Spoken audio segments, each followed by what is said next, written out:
అమరావతి పునర్నిర్మాణం జరిగింది, మోడీ గారు వచ్చి చేశారు, మీకు ఎలా అనిపిస్తుంది? మోడీ గారు ఈ రోజున భారతదేశంలో బలమైన నాయకుడు. ప్రపంచ దేశాలు కూడా మోడీ గారి వైపు చూస్తున్నాయి. అలాంటి నాయకుడు ఆంధ్రప్రదేశ్లో ఉన్నటువంటి అమరావతికి వచ్చి ఆయన ప్రత్యక్షంగా పాల్గొని నేను మీకున్నాను, అన్ని రకాలుగా అండగా ఉంటాను, మీరు ముందుకు దూచుకెళ్ళండి ఏ పనికైనా అని చెప్పి ఆయన ఒక మనోధైర్యాన్ని ఇచ్చారు.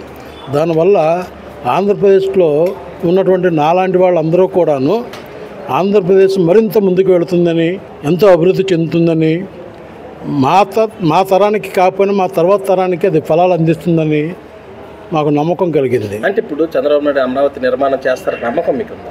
100% నమ్మకం ఉందండి, చేయగలడు.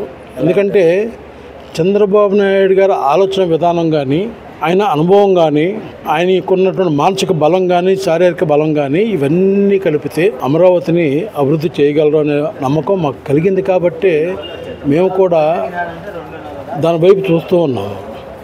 అంటే కొంతమంది వైసీపీ వాళ్ళు గారు అంటారు వరదలు వస్తే మునిగిపోయే కృష్ణానది కరకట్ట పక్కన అమరావతి వరదలు వచ్చిందంటే మునిగిపోతుంది. ఏమండి వరదలు వస్తే మునిగిపోతాయి అని చెప్తున్నారు. చెరువు కట్టలను తోలుకుపోయి ఆ మట్టి అంతా తీసుకెళ్ళి అమ్మేసుకుంది మీరు. వాళ్ళు ఆ చెరువు కట్ట, ఇప్పుడు పూర్వకాలం చెరువు కట్టలు ఉండేయండి.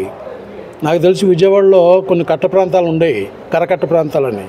అవేంటంటే బ్యారేజీలు అవి లేని రోజుల్లో వరదలు వస్తే ఊర్లోకి రాకుండా కట్టలు ఉండేవి. ఆ కట్టలను కూడా తవ్వేసుకుని వాళ్ళు మట్టి అమ్మేసుకున్నారు. మరి ఆ కట్టలు దాటి వాటర్ రావా? మీ ఇంట్లో ఒక పైపు ఉందండి, 3 అంగుళం పైపు ఉంది. అంగుళం పైపు వదిలేరనుకోండి నీళ్ళు గంట సేపు నిండుతుంది. ఒకేసారి 6 అంగుళాల పైపు వదిలేరనుకోండి ఏమవుతుందండి? త్వరితగతంగా నిండిపోతుంది కదా. అలాగా మనకి పడవలసినంత వర్షం పడకుండా ఎంతో వర్షం పడేటప్పటికీ గతంలో కాలువలు పూడికి తీసామని చెప్పి డబ్బులు తీసుకుని ఆ తీగిపోవటం వలన, ఆ పూడికల మూలన కాలువలన్నీ సరిగా పారక ఆ వాటర్ అంతా రోడ్ల మీదకి వచ్చి అప్పుడు కొంచెం ఊరు మునిగింది తప్ప ప్రభుత్వ వైఫల్యం కాదండి, మీ వైఫల్యం, మీ తప్పు. అంటే సార్ ఇప్పుడు గవర్నమెంట్ అమరావతి నిర్మాణం చేయడం వలన ఉపాధి దొరికిద్దంట యువతకి? ఏమండి, నాకు తెలిసినంతవరకు ఒకప్పుడు హైదరాబాద్ వెళ్తే వీడు ఆంధ్రావాడు అనేవాళ్ళు, తిరుపతి పక్కకి వెళ్తే వీడు ఇక్కడోడు కదా ఆంధ్రావాడు అనేవాళ్ళు. చంద్రబాబు నాయుడు గారి సారథ్యం వచ్చిన తర్వాత హైదరాబాద్లో ఆంధ్రావాడు లేడు, హైదరాబాదీ లేడు. మొత్తం ఒక ఆంధ్రప్రదేశ్లో ఉన్నటువంటి ప్రజలది అన్నట్లుగా హైదరాబాద్ ఆస్తి అన్నట్టుగా తయారు చేశారు. ఆ రోజున కంప్యూటర్ విజన్ 2020 అని చెప్పి ఆ రోజున చెప్తే చాలామంది హేళన చేశారు. ఆ విజన్ 2020 ఈ రోజున హైదరాబాద్లో అభివృద్ధి చెంది వాడికి తెలంగాణ మొత్తానికి హైదరాబాద్ ఆదాయమే ప్రధాన వనరులు. అలాగా హైదరాబాద్లో అభివృద్ధి చెందాలంటే మనకి టైం పడుతుంది. ఈ రోజు రాత్రికి నిర్మాణం జరిగిపోదు. రాత్రి నిర్మాణం జరిగితే వైసీపీలు అంటున్నారు ఇది వాళ్ళకి కావాల్సిన వాళ్ళకి భూములు దారాదత్తం చేసుకుని అమరావతి పేరు చెప్పుకుని ప్రజలకు ఇవ్వాల్సిన డబ్బుని అమరావతికి తరలిస్తున్నారు, అది ఇదని మాట్లాడుతున్నారు. ఏమండి, ప్రజలకు ఇవ్వవలసిన డబ్బు అమరావతికి చేస్తున్నారు అనేది ఈ పనికి మాలని ఆలోచనలు లేనటువంటి వాళ్ళు మాట్లాడండి. ఇప్పుడే పడుతున్నాయండి ఈ భూబకాసురులు అని చెప్పి రాపందుల్లాగా భూముల మీద వాలిపోయి కొన్ని వేల ఎకరాలని గొంతు మీద కత్తి పెట్టి రాసుకున్నటువంటి సందర్భాలు వాళ్ళకుండి ఆ భూదాహం వాళ్ళకి. అంతేగాని చంద్రబాబు నాయుడు గారు వాళ్ళకిలాగా చీప్ ట్రిక్స్ను, చీప్ మెంటాలిటీ, చీప్ ప్రకటనలు చేయరు. చంద్రబాబు నాయుడు గారు ఒక రకంగా చెప్పాలంటే మన రాష్ట్రానికి ముఖ్యమంత్రిగా ఉండటం 6 కోట్ల ఆంధ్రులకి ఎంతో అవసరము, ఎంతో మంచిది కూడాను. అలాంటి నాయకుడు దొరకడం కూడాను చాలా అవసరం, మంచిది కూడాను. ఏది ఏమైనా ఈయన నాయకత్వంలో మాకు తెలిసినంతవరకు రోడ్లు ఎలా ఉన్నాయి, గతంలో ఎలా ఉన్నాయి రోడ్లు, ఇప్పుడు ఎలా? గతంలో ఆంధ్రప్రదేశ్ రోడ్లు ఎంత గొప్పగా ఉన్నాయంటే ఫ్రీ డెలివరీ, అంటే డెలివరీకి ఖర్చు లేని విధంగా ఉండేది. అంటే ఒక 9 నెలలు నిండినటువంటి ఒక స్త్రీ రోడ్ల మీద ఒక ఆటోలో వెళుతుంటే హాస్పిటల్కి వెళ్ళకముందే డెలివరీ అయిపోయేది. అంటే అంత కుదుపులతోటి ఉయ్యాల జంపాలలాగా ఊగుతూ సాగుతూ ఉండేవి రోడ్లు. ఇప్పుడు రోడ్లు ఇంతకుముందు 30 కిలోమీటర్లు వెళ్ళేవాళ్ళం.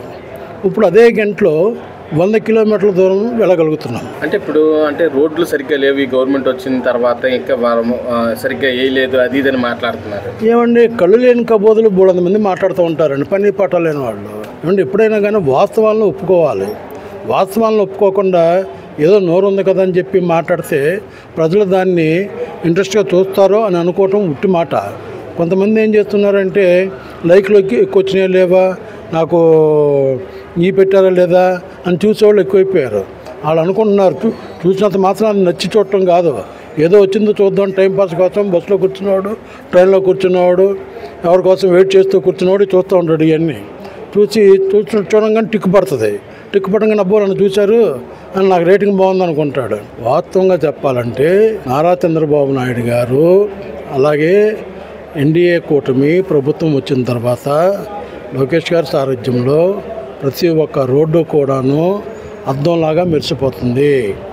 రోడ్లు ఎక్కడ వర్షం ఉండదు, వర్షం వస్తుంటే వాళ్ళు సోషల్ మీడియాలో పోస్టులు పెడుతున్నారు, ఎక్కడికక్కడ గుంతలు ఉన్నాయి, ఇదా మీరు సంక్రాంతి కల్లా రోడ్లు వేస్తానన్నది ఇప్పుడు ఏంటి చూశారు కదా అని సోషల్ మీడియాలో పోస్టులు పెట్టారు. అంటే వారెవరైనా కానీ నా ముందుకు వస్తే నా వెహికల్ ఎక్కించుకొని వాళ్ళకి విజయవాడలో ఏ రోడ్లు ఇంతకుముందు గోతులు ఉన్నాయి, ఏ రోడ్లు వేశారు, ఏ రోడ్లు ఇంక వేస్తూ ఉన్నారు, ఎక్కడెక్కడ రోడ్లు నిర్మాణం జరుగుతుంది వారికి చూపిస్తాను నేను నా ఖర్చుతోటి.